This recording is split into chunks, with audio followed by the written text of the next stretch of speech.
Poison, the original guitar player, CeCe DeVille, left. So they only auditioned 2 people to my knowledge, which was myself and Richie Kotzen. He went out and I went out. And I flew myself out the first time and I auditioned and I got along really well with everybody. And then I got along really well with Ricky and Bobby. With Brett was definitely more like all business. And you could tell he definitely was like the thinking man. He was like, we're going to do this. He was really the kind of the cerebral more approach, whereas the other guys, Ricky and Bobby, were like, this rocks, this is good. It clicked instantly.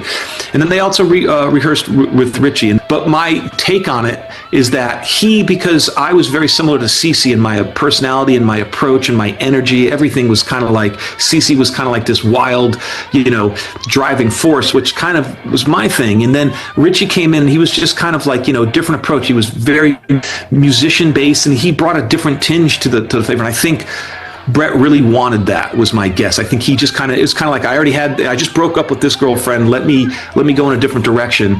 And I get that, it makes sense, you know what I mean? And so they did a record that was, a different record. Definitely would not have been the record I would have made, but it was a record they made. And so ultimately they had a falling out when they were on the road. And so I got a call because I had already spent time with them. I already kind of knew those guys. So I was surfing with John Lowry, actually, John 5, whatever.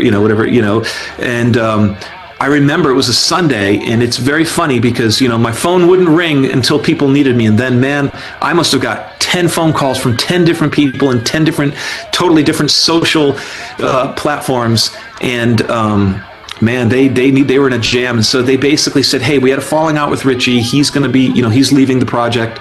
But we have these shows booked in South America and we need to finish the tour, and we always wanted you in the band anyways. And I'm like, yeah, I get it. You know what I mean? So ultimately what ended up happening was I just signed on to kind of do the tour.